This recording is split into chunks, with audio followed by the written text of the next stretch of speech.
Well, it's Battle 2024 and the recent focus seems to have shifted towards the Northeast. Congress has announced Rahul Gandhi's Yatra 2.0.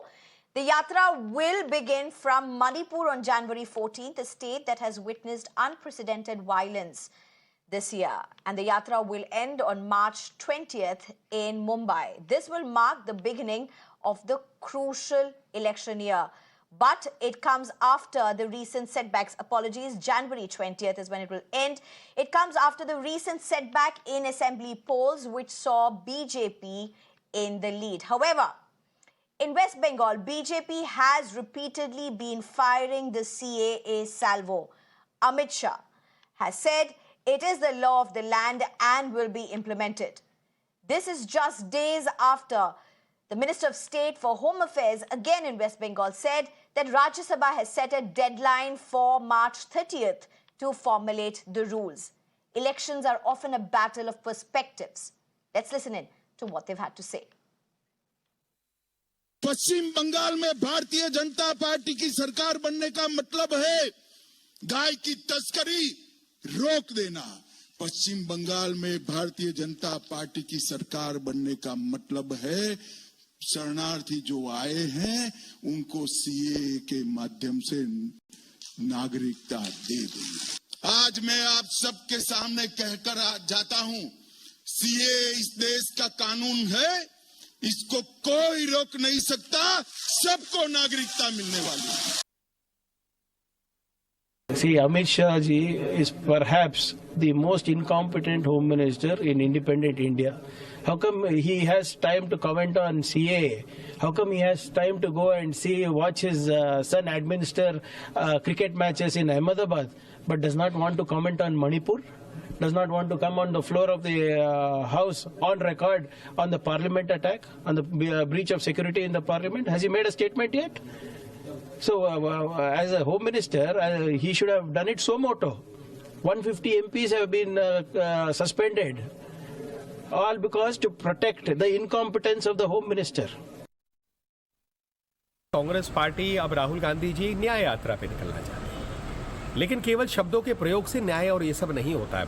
उन्होंने पहले भारत जोड़ो की बात की, लेकिन पूरी राजनीति उनकी भारत तोड़ने की होती है। जो देश के तोड़ने के टुकड़े करने के लिए बात करते हैं, उनके साथ राहुल गांधी जी टिकते हैं। ये तो मोदी जी की सरकार 2014 से सबका साथ, सबका विकास, सबका विश्वास, सबके प्रयास के तहत देश के लोगों को जोड़ रहे हैं और उनको सम्मान के साथ वहां तक विकास पहुंचा रहे हैं। केवल डायलॉग देने से या शब्दों के प्रयोग करने से, कोई यात्रा निकालने से नहीं होता है, और कांग्रेस पार्टी को इसका भी जवाब चुनाव में जरूर मिल जाएगा। While the 2024 poll bugle has already been up for a while now, I'm being joined right now by R.S. Pathania, who is a spokesperson for BJP, advocate Nikhil Jain, he's a political consultant, Dr. Riju Dutta, who's a spokesperson for the TMC, as well as Dr. Hokip, the former journalist and assistant professor, Center for the Study of Law and Governance. Thank you very much for joining us at this point. Mr. Pathania, let me just come to you first. The opposition has hit out saying BJP has nothing left with it and that the Home Minister is incompetent and the only thing that they really have left is the CAA salvo. Yes. First of all, by the way, very good evening to all my fellow panelists and you too, and all the viewers directly viewing this show. The negativity and the narcissism of Bharatiya Janata Party is at its best. But for giving a vent to their hatred for Bharatiya Janata Party, for Narendra Modi ji, for Amit Shah, they keep on pulling out some rabbits out of their hat. And any day, every day, a new controversy, a new song, a new epithet, a new phraseology. But the only hiccup is that people are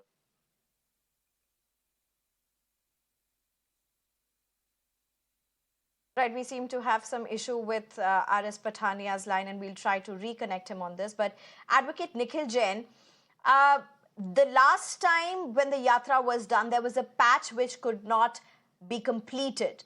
Now, is this just coincidence or just sheer luck that Congress seems to be launching it this time from Manipur? It's not about coincidence or luck. It is about standing with the rights of the people. This one is being called the Bharat Nyaya Yatra. It is about justice for the people of Manipur. It is about justice for those marginalized sections of the I'm so sorry. It is about justice for the marginalized sections of the country, for the minority community that the BJP is hell bent on discriminating against, on persecuting. You recently played a clip by Amit Shah wherein he's talking about migrants from other countries and calling them Sharanarthi, while the CAA bill is only giving protection to people of all religions except to the Muslims. So when you talk about migrants who are Muslims, he uses the word demuck, termite, infiltrator.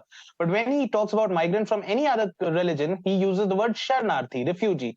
And that is the kind of problem that this country is facing right now, that you have the sitting Home Minister of India calling people living in this country termites and all sorts of filthy words while trying to rake up the CAA and RC bogey right before the elections. It's been more than 4 years since the parliament passed the CAA bill. The central government is yet to make or notify any rules on it. And it is obviously going to be clubbed with NRC. It would be nothing but a very costly, very disruptive exercise that the country would have to face. And because the CAA does not allow for any faster track of citizenship to the Muslims, they would be the ones who would suffer more. I'm not saying they'd be the only ones who would suffer, but they would be the ones who would suffer more. And that is why the opposition, Rahul Gandhi and people like him, need to take out a public let me just get in Dr. Riju Dutta as well. Point well taken. All right. Okay. Dr. Riju Dutta, the BJP, and we also have right now the BJP spokesperson back as well. The BJP is saying the opposition is filled with hatred for the BJP top leaders. But it seems ironical that when they are in West Bengal, the CAA salvo just keeps repeating itself, whether it was MOS Home Minister or Amit Shah himself. Yeah, look, we have better things to do in our life rather than have deep-seated hatred for the masking and his generals. We have nothing against them. They can do whatever they fancy. My question is, when you are hanging the carrot of CAA over the people of Bengal during votes, during elections, year after year, by brute majority, you made it an act. Why in the last 5 years the rules were not formulated? The onus is on you. Where did the opposition stop the government from formulating the rules on the CAA? But larger than that, my question to Mr. Amit Shah, Mr. Nadda, because recently visited Calcutta, was that when the BJP president of Bengal had made a dirty comment against Swami Vivekananda, a global icon, one of Bengal's favorite child, because you're asking for votes in Bengal, why have you not taken action against that fellow? That illiterate, why haven't Mr. Amit Shah and Mr. Nadda have not taken action against them? Why haven't they made a comment on it? RS Pathania, do you want to get in at this point and do you want to respond? You will insult Yes. Madam, this is common sense. I was just my signal somehow tripped. This is common sense. We need sermons from a constitutional expert, and don't need even a legal opinion. Citizenship Amendment Act. This is a law passed by a legislature. 5 identified minorities in a particular set of countries, they have been allowed. They have allowed this special. But do you have clarity on what the CAA is, sir? Do you have clarity? Yes. Do you know what the CAA Act is? Do you know the details of it? Absolutely, madam. 5 Hindus, Parsis, Jains, Buddhists, and those who stand persecuted in Afghanistan, maybe in Bangladesh, maybe in Pakistan, they can seek citizenship of India. Earlier, there was a 1995 Citizenship Amendment Act, which was just a toothless piece of legislation. So this act has been provided teeth by the Indian Parliament, and virtually the persecuted minorities, virtually they had their origin from India. They had an option of settling down India. The Bharat Sarkar has opened up. No, and as the opposition has been claiming, sir, what about the other minority Muslims? Why are they not mentioned anywhere? That's not the case, madam. That's not the way. With due respect, there's you see, this entire logic, the entire intent and the purpose of the act was discussed on the floor of the parliament. The Muslims in Bangladesh, they are in majority. All right. I also don't want to get into this Hindu-Muslim thing. Unfortunately, CAA really boils down to this. And I have a question for you, Mr. Pradeep, but let me at this point really get in Dr. Haukope at this point. Mr. Pradeep, I'll come back to you. A very important question that we need to break, and we really need to go beyond this Hindu-Muslim jargon as well, but we'll get to that in a bit. Dr. Haukope, you're a former journalist as well as a professor in Manipur. Tell me this, doctor, how really is this being perceived where you are? Suddenly, the Northeast is in focus, and that may really be a good thing because many times Northeast is relegated to the back end. But here you have, Amit Shah, the BJP coming in, speaking about CAA, the direct ramifications in the Northeast for that, as well as for that matter, Rahul Gandhi starting from Manipur. How do people in the Northeast really look at this? Sneha, I am not totally opposed to a CAA as such, but it should be non-discriminatory and it should be inclusive. For instance, there is the act is not only religious discrimination, we have also territorial discrimination. For instance, historically, we have people of Indian origin like in Sri Lanka or in Myanmar.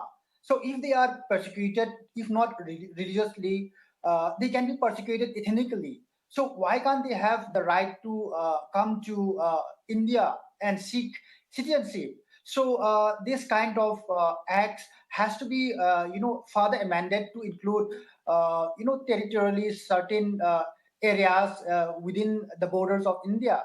And such provision has to be included.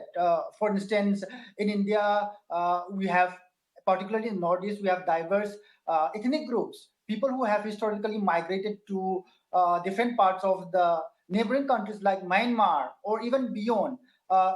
When they are persecuted, they should have the right to come back to the Northeast and have certain security. And when Rahul Gandhi finishes Bharat Jodo, this year, it was expected that there would be a kind of East-West Jodo, and this kind of announcement is expected. But despite Article 19 of the Indian Constitution, which guarantees the right to move freely within the territory of India, right now Manipur is in turmoil. A Meitei cannot move out of Imphal. There is a danger of his life and security if he moves out of certain regions. And there is a distinct buffer zone between the hills and valley. So how Rahul Gandhi or the Congress is going to conduct such Jodo, starting from Imphal, moving to the hills of Manipur, when there is so much conflicts, when there's so much tensions yet, even after almost 8 months of Manipur violence. So all these things has to be considered, despite all the tail claims many times the Congress also had in southern India. So these are the constraints that we have. Thank you very much, Dr. Haukope, for your comments. Very, very important perspectives here. Let me just get in R.S. Pathania again at this point. R.S. Pathania, did you just listen to what the gentleman really said right now? A very, very seasoned response, a very delicate response to what seems to be just this gibberish of CAA, saying CAA will be brought in. BJP constantly just saying that X number of religions will be allowed. The opposition saying one will be left out. There are so many nuances that no one really knows what CAA will be saying on all of these aspects. No, madam. I think that, if you want CAA, something that you should be speaking about? It doesn't pitch. It doesn't discriminate on the basis of a religion. But a few religions which are in minorities in Pakistan, in Bangladesh, so they are Sikhs, they are Christians, they are Parsis, they are Hindus. 5 minorities, Jains also, which are in virtually threatened and persecuted minorities, Afghanistan, Pakistan, and Bangladesh. They have been given, that's not like that, they have been given an accelerated way to get citizenship of India. This is simply what Citizenship Amendment Act says. No, there are so many issues with what you are saying right now. Nowhere does it, madam. Nowhere does it deny, nowhere it closes the door. Any out of these 5 minorities, including Muslims, to get the citizenship of India also. But these 5 persecuted minorities, they don't have any place to put up in the entire, where would the Jains go? Please. All right. please answer my one very, very simple question. Okay, Where would the Dr. Buddhas Riju go? Dutta. Where would the Parsis go? Where would the Hindus go if India doesn't allow them the right of an accelerated citizenship? That's not like Dr. that Riju we are Dutta, denying this Dr. right to Riju the Dutta, Muslim how brothers do also. you see with what has Nothing happened like right that. now in West Bengal?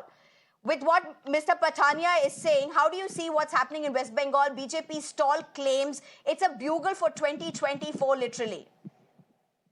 Look, Sneha, again I will tell you, with all due respect to Mr. Pathania, he has no clue what he is talking about. Even the Home Minister does not have a clue about CAA because the rules are not formed yet.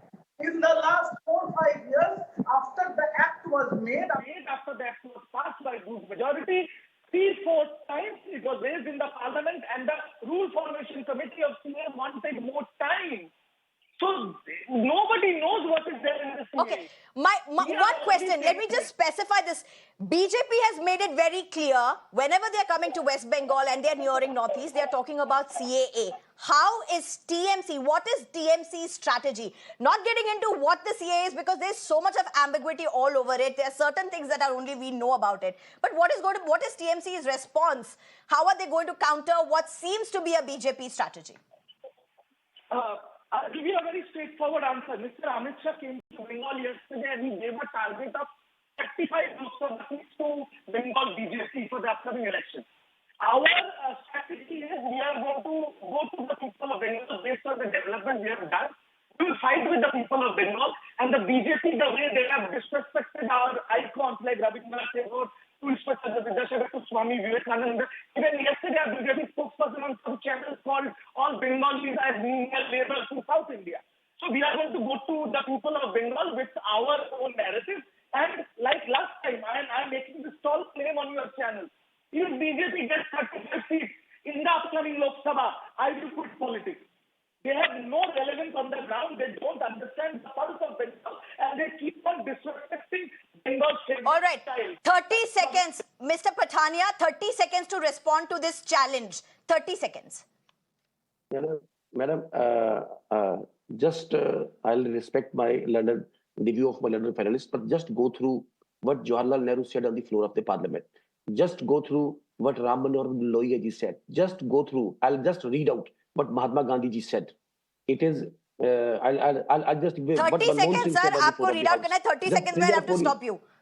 This is what I'm telling. This is the sentiment which has been expressed by the political leaders and the personalities sitting across the political spectrum. They all have expressed concern about as to how the minorities were persecuted in Afghanistan, Pakistan, Bangladesh. If Modi Sarkar has risen to protect the minorities, okay. We're totally out of time. And give them we're totally out of time at this point. Right. What's wrong with We're totally out of this point. Thank you very much. One last thing. One last question to Dr. Haukop at this point. Is Northeast, in a way, looking forward to what seems to be a focus somewhere, for whatever reasons, in this poll around it? Is Northeast welcoming that? No, the Northeast is expecting peace and security in the last 10 years. There has been a kind of development in terms of transport, in terms of communication in the last 10 years. But, the kind of administration that we have, the kind of governance that we have in Northeast has to be improved, definitely in controlling any kind of untoward incidents, such as ethnic conflicts in Manipur, or any kind of tensions that could come up in Tripura or in other places. So not only focusing on development, I think governance is the key issue which the BJP also promised to provide to the whole country. Governance has to be focused on in the coming days to ensure peace and security in this region, which this region has been longing for the past 75 years of independence. So this has to be the target in the coming days before election, so that